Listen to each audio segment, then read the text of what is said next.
Welcome back as we turn our attention to some really exciting innovators as part of our focus today on Syracuse, Central New York, and the Mohawk Valley. I'm pleased to be joined today by John Baust, who is the president and founder of two ventures, actually, CPSI Biotech, and also a new venture, Vesana. John, it's nice to have you with us today. Thanks for being here. Well, thank you for this opportunity. I'm really looking forward to this discussion. So John, let's start as we tend to. Give us a sense.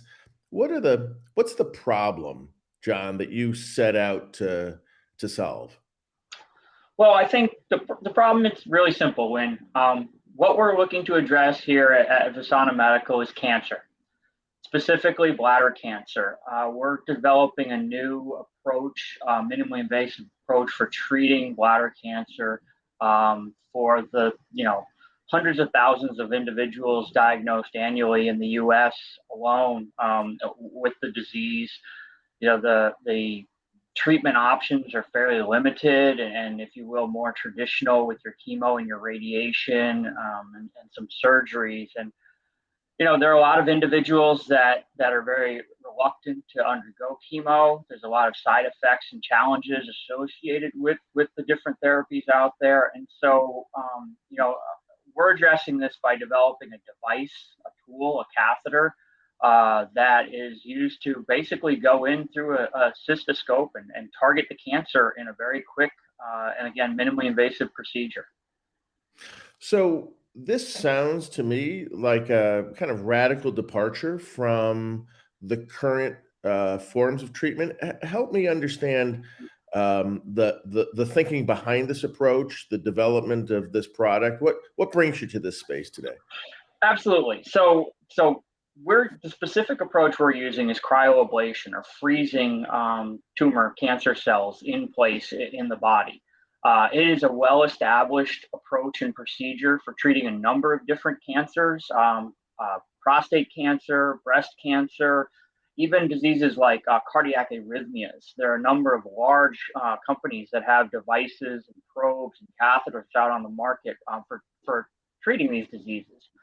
When it comes to the bladder space, cryo has not really been used, and it is a new, if you will, and a radical approach, change in our approach to treating the disease. And it hasn't been used historically through a number of technological challenges, including being able to use these very small catheters that are, just 2 millimeters in diameter. So it's a really small and like 3 feet long to get into the tissue. So, in overall, clinically, cryo is well established, been used in the prostate for well over 30 years.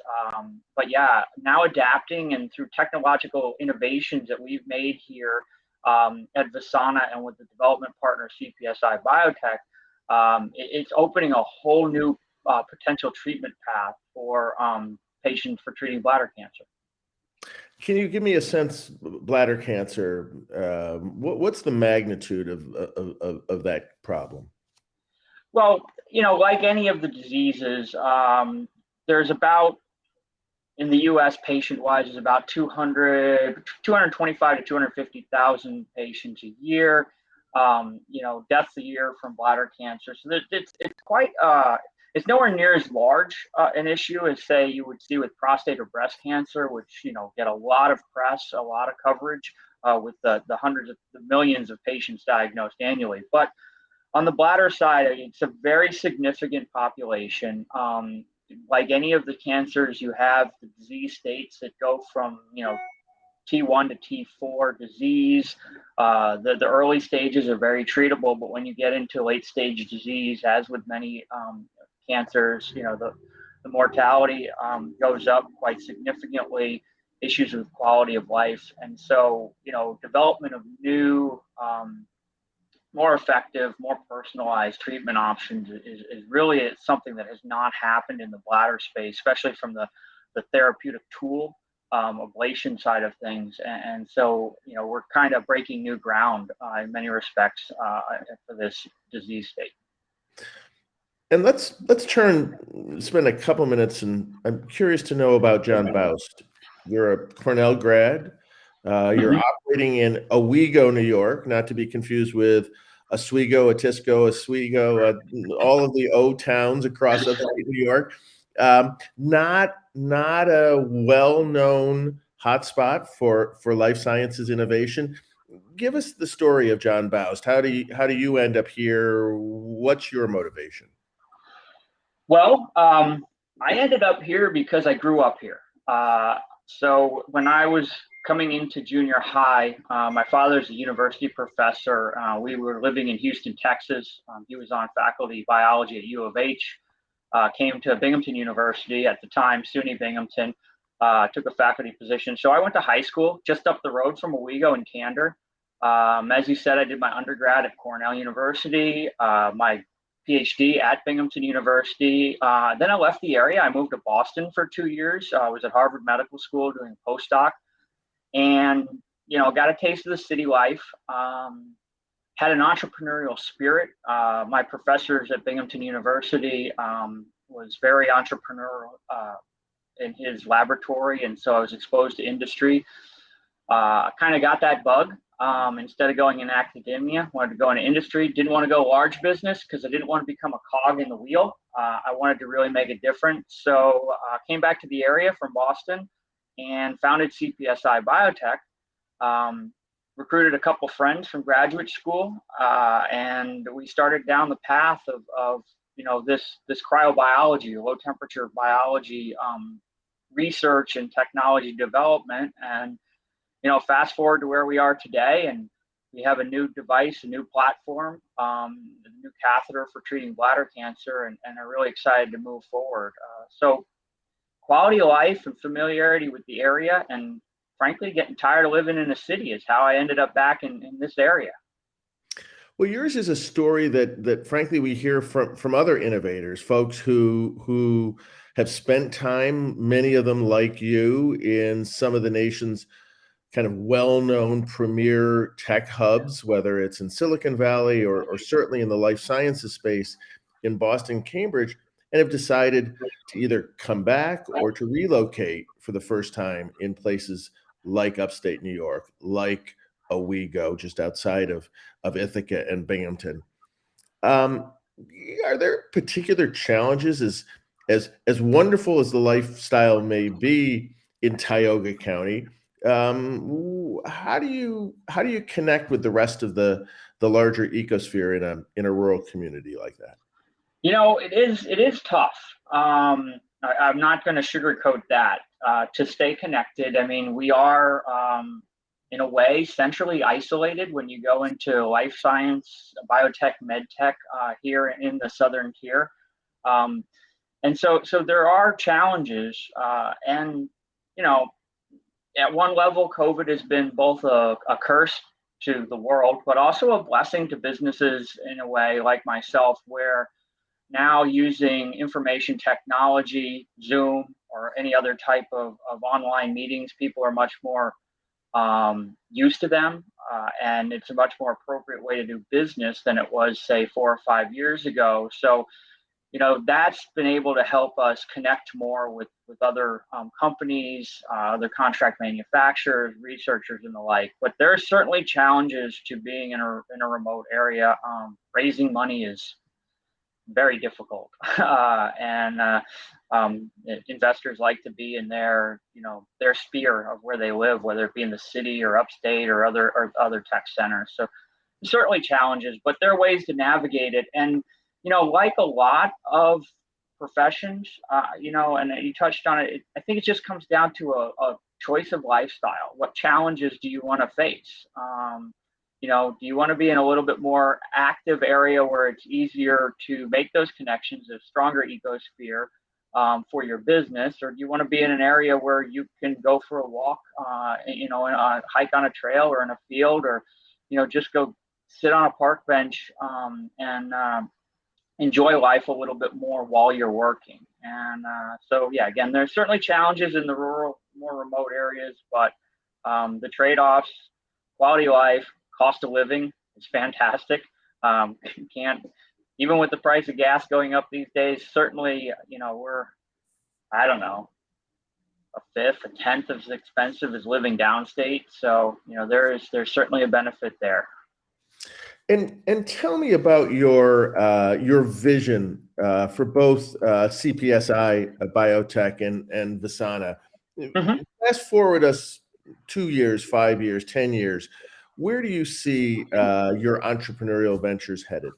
Absolutely. So CPSI Biotech was founded as basically an R&D tech development greenhouse company.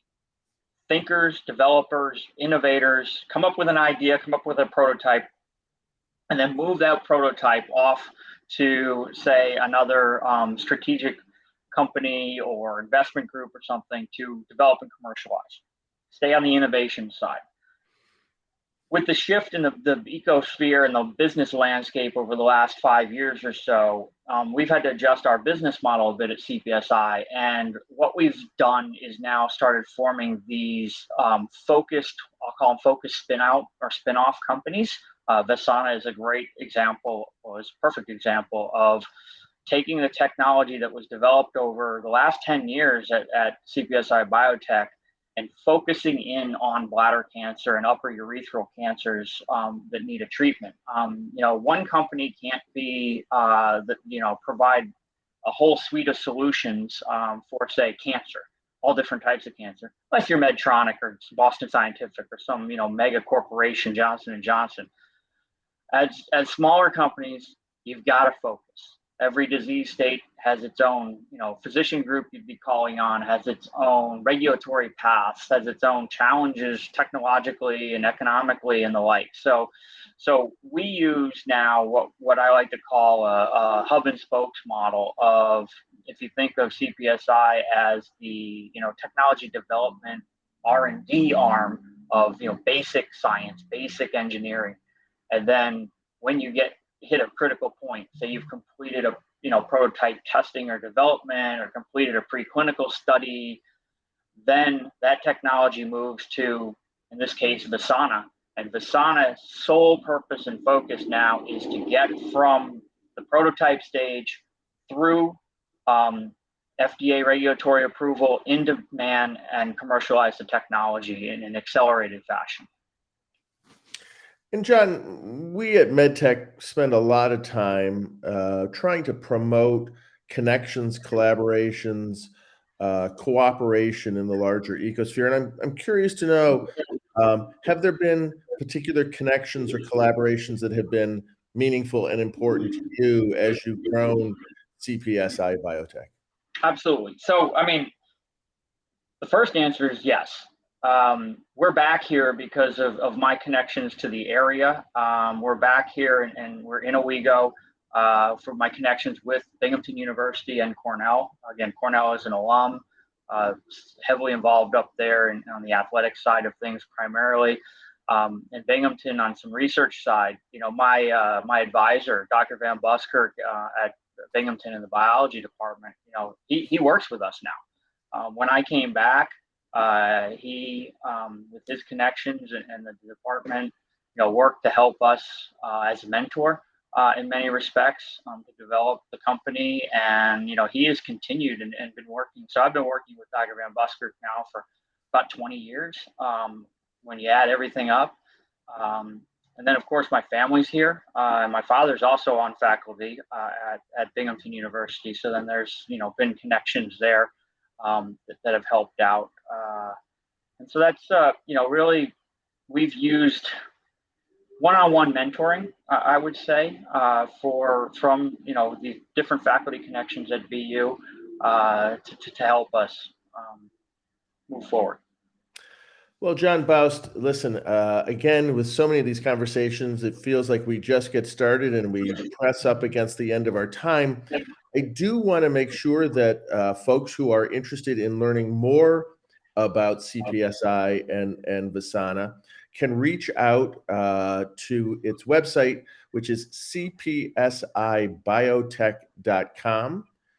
It's been a pleasure to have John Baust, president and founder of CPSI Biotech, here with us today to talk about his company and about his innovation in the bladder cancer space known as Vesana.